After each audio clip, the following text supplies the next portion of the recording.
ರಾಜ್ಯದಲ್ಲಿ ಮತ್ತೆ ಶುರುವಾಗುತ್ತಾ ಕೋವಿಡ್ ಆರ್ಭಟ. ರಾಜ್ಯದಲ್ಲಿ 35 ಕೋವಿಡ್ ಪ್ರಕರಣಗಳು ಪತ್ತೆಯಾಗಿದ್ದಾವೆ. ಹೀಗಾಗಿ ಜನರಿಗೆ ಈಗ ಮತ್ತಷ್ಟು ಆತಂಕ ಶುರುವಾಗ್ತಾ ಇದೆ. ಈಗಾಗಲೇ ಮಳೆ ಹಾವಳಿಯಿಂದಾಗಿ ಅನೇಕ ಸಮಸ್ಯೆಗಳು ಅವಾಂತರಗಳು ಸೃಷ್ಟಿಯಾಗಿದ್ದಾವೆ.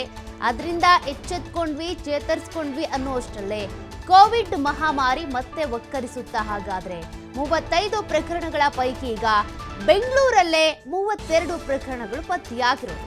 ರಾಜ್ಯದಲ್ಲಿ ಟೋಟಲ್ ಆಗಿ 35 ಪ್ರಕರಣಗಳು ಪತ್ತೆಯಾಗಿದ್ದಾವೆ.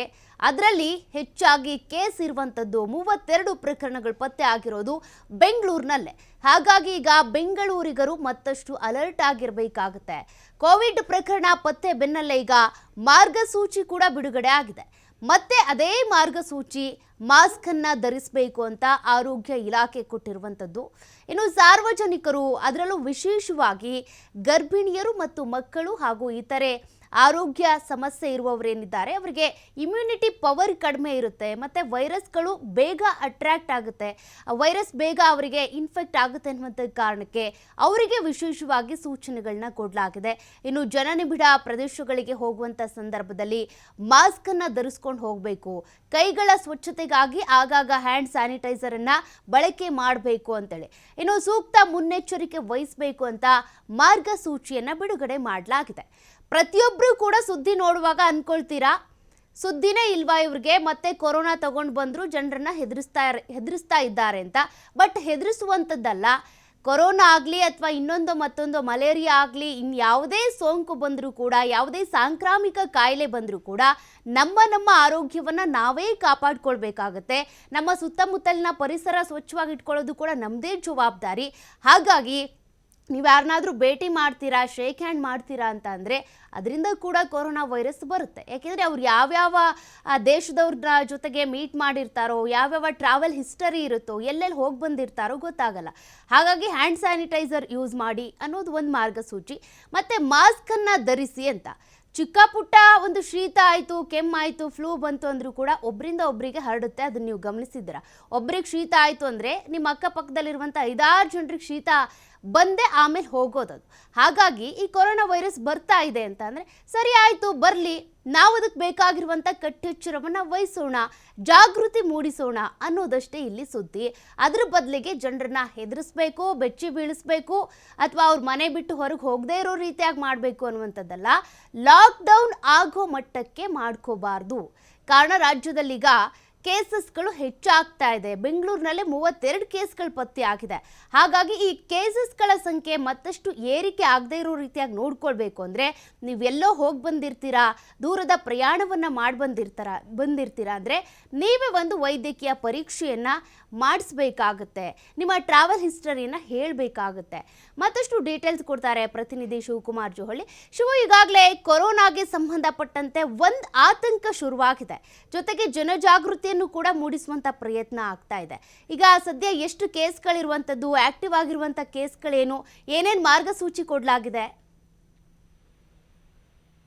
ತುರ್ಕೆ 2019ರಲ್ಲಿ ಕೋವಿಡ್ ಮಹಾಮಾರಿ ಚೀನಾದಿಂದ ಪ್ರಾರಂಭ ಆಯಿತು. ಇಡೀ ಜಗತ್ತನ್ನೇ ಇದು ಬಾಧಿಸಿತ್ತು. ಆ ಸಂದರ್ಭದಲ್ಲಿ ಲಕ್ಷಾಂತರ ಜನ ಈ ಒಂದು ಮಹಾಮಾರಿಗೆ ಬಲಿಯಾಗಿದ್ರು. ತದನಂತರ ಕೋವಿಡ್ ಲಸಿಕೆಯನ್ನು ಕೂಡ ಕಂಡುಹಿಡಿಯಲಾಯಿತು. ಅಲ್ಲಿಗೆ ಕೋವಿಡ್ ಸೈಲೆಂಟ್ ಆಗಿತ್ತು. 2022ಕ್ಕೆ ಕೋವಿಡ್ ಅಂತ ಮುಗಿದಿತ್ತು.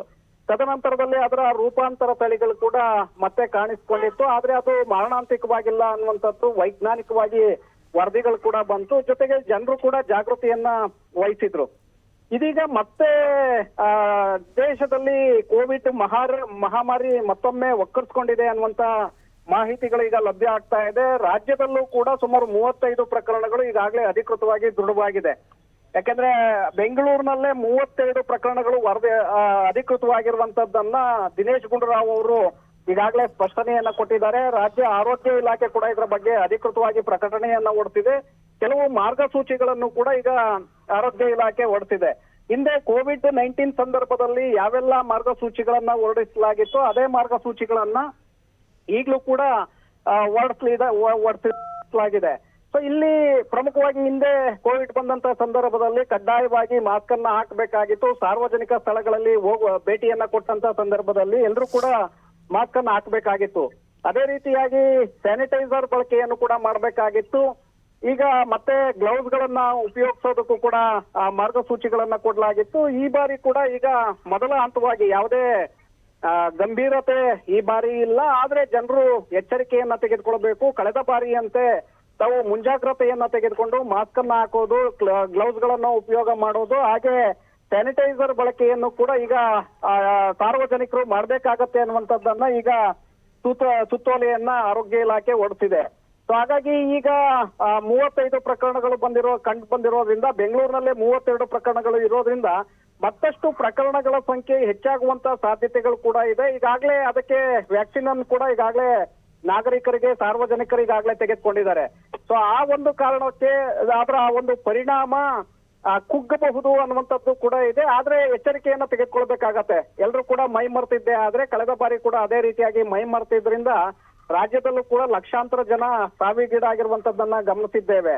ಸೊ ಹಾಗಾಗಿ ಈಗಲೇ ಆರೋಗ್ಯ ಇಲಾಖೆ ಕೂಡ ಎಚ್ಚರಿಕೆಯನ್ನ ಕೊಡ್ತಾ ಇದ್ರೆ ಆತಂಕ ಬೇಡ, ನೀವು ನಿಮ್ಮ ಮುಂಜಾಗ್ರತೆಯನ್ನ ತೆಗೆದುಕೊಳ್ಳಿ ಅಂತೇಳಿ ಸಚಿವ ದಿನೇಶ್ ಗುಂಡೂರಾವ್ ಅವರು ಕೂಡ ಈಗಾಗಲೇ ಸ್ಪಷ್ಟನೆಯನ್ನ ಕೊಟ್ಟಿದ್ದಾರೆ, ಹೇಳಿಕೆಗಳನ್ನ ಕೊಟ್ಟಿದ್ದಾರೆ. ಈಗ ಮತ್ತಷ್ಟು ಆರೋಗ್ಯ ಇಲಾಖೆ ಕೂಡ ಕೆಲವು ಮುಂಜಾಗ್ರತಾ ಕ್ರಮಗಳನ್ನ ತೆಗೆದುಕೊಳ್ಳುವಂತ ಸಾಧ್ಯತೆಗಳಿದೆ. ಮತ್ತೆ ಆಸ್ಪತ್ರೆಗಳಲ್ಲಿ ಕೋವಿಡ್ ಸೋಂಕಿಗೆ ಸಂಬಂಧಪಟ್ಟಂತೆ ಹೆಚ್ಚುವರಿ ಬೆಡ್ಗಳನ್ನ ಹಾಕುವಂತದ್ದಿರ್ಬೋದು, ಅದಕ್ಕೆ ಬೇಕಾದಂತಹ ಚಿಕಿತ್ಸೆಯನ್ನ ಮಾಡೋದಕ್ಕೆ ವೈದ್ಯರಿಗೆ ಈಗ ಸೂಚನೆ ಕೊಡುವಂತ ಒಂದು ನಿರ್ಧಾರವನ್ನು ಕೂಡ ಆರೋಗ್ಯ ಇಲಾಖೆ ತೆಗೆದುಕೊಂಡಿದೆ. ಜೊತೆಗೆ ಜನರಲ್ಲಿ ಜಾಗೃತಿಯನ್ನ ಮೂಡಿಸೋದಕ್ಕೆ ರಾಜ್ಯದ ಎಲ್ಲಾ ಕಡೆಗಳಲ್ಲೂ ಕೂಡ ಈ ಪೋಸ್ಟರ್ ಅಭಿಯಾನ ಇರ್ಬೋದು, ಜೊತೆಗೆ ಮಾಧ್ಯಮಗಳ ಮೂಲಕ ಜಾಗೃತಿಯನ್ನ ಮೂಡಿಸುವಂತ ಒಂದು ನಿರ್ಧಾರಕ್ಕೂ ಕೂಡ ಈಗಾಗಲೇ ಆರೋಗ್ಯ ಇಲಾಖೆ ಬಂದಿದೆ. ಸೋಂಕಿನ ಪ್ರಮಾಣ ಬಹಳಷ್ಟು ಗಂಭೀರ ಇಲ್ಲದೆ ಇದ್ರೂ ಕೂಡ ಯಾವುದಕ್ಕೂ ಕೂಡ ಮೈಮರಿಬಾರದು ಅನ್ನುವಂತ ಕಾರಣಕ್ಕೆ ನಾವು ಮೊದಲೇ ಅಲರ್ಟ್ ಆಗ್ಬೇಕು ಅನ್ನುವಂತ ಕಾರಣಕ್ಕೆ ಈಗಾಗಲೇ ಕೆಲವು ಸೂಚನೆಗಳನ್ನ ಕೊಟ್ಟಿದೆ. ಮತ್ತಷ್ಟು ಪ್ರಕರಣಗಳು ಹೆಚ್ಚಾಗಿದ್ದೆ ಆದ್ರೆ ಮತ್ತಷ್ಟು ಮಾರ್ಗಸೂಚಿಗಳನ್ನ ಹೊರಡಿಸುವಂತ ಒಂದು ಸಾಧ್ಯತೆಗಳಿದೆ. ಸೌಖ್ಯ. Okay, thank you Shivu ಡೀಟೇಲ್ಸ್ಗೆ.